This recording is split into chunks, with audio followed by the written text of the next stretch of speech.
So we solved question number 3 and we conclude that this particular signal is aperiodic in nature. Now question number 4.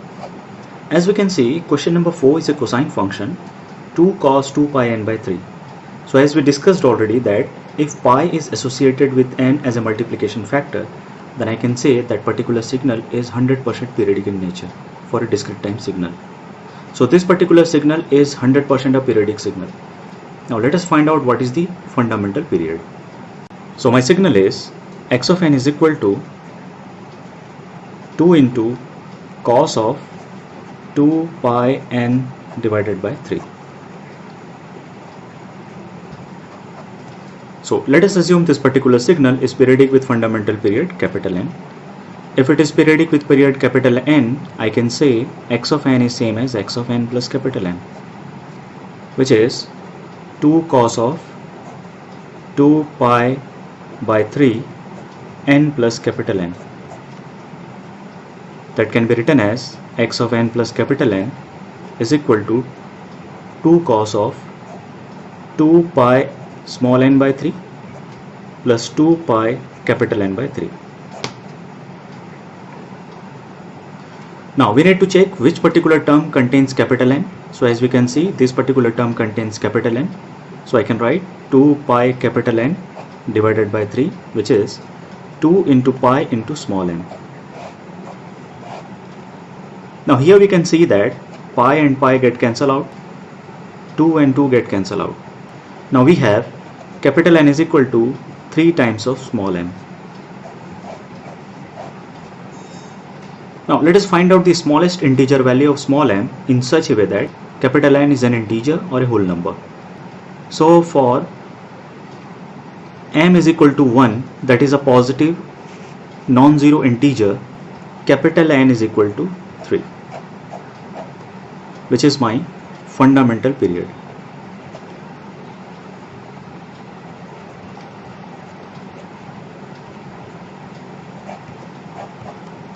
Okay, so this particular signal x of n is equal to 2 cos 2 pi n by 3 is periodic with fundamental period capital N is equal to 3. Let us take one more question.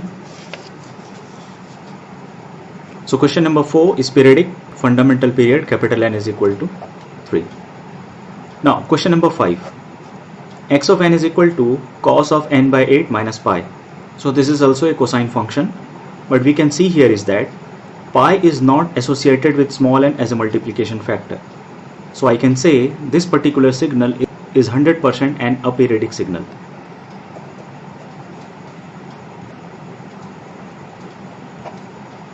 So let us solve this numerical.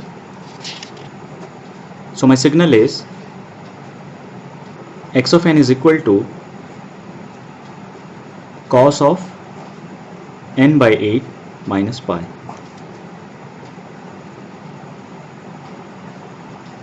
So let this particular signal is periodic with period capital N. So I can write x of n is equal to x of n plus capital N.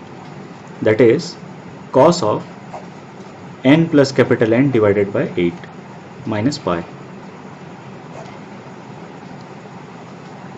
That is x of n plus capital N is equal to cos of n by 8 plus capital N by 8 minus pi. Now there are 3 terms, and among these 3 terms, this particular term contains capital N. So I can write capital N by 8 is equal to 2 into pi into small n. From here we can write capital N is equal to 16 pi small m.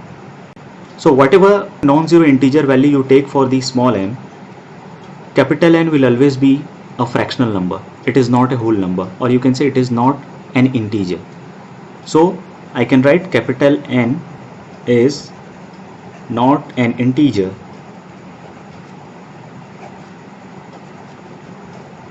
for any non-zero integer value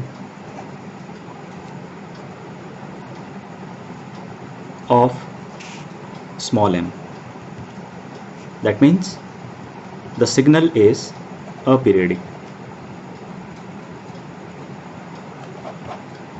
So in this way we can check whether this particular signal is periodic or aperiodic. So in the next class we will solve one numerical based on composite functions. That means the combination of two or more, and we will see how to calculate the fundamental period of such type of signals. Thank you.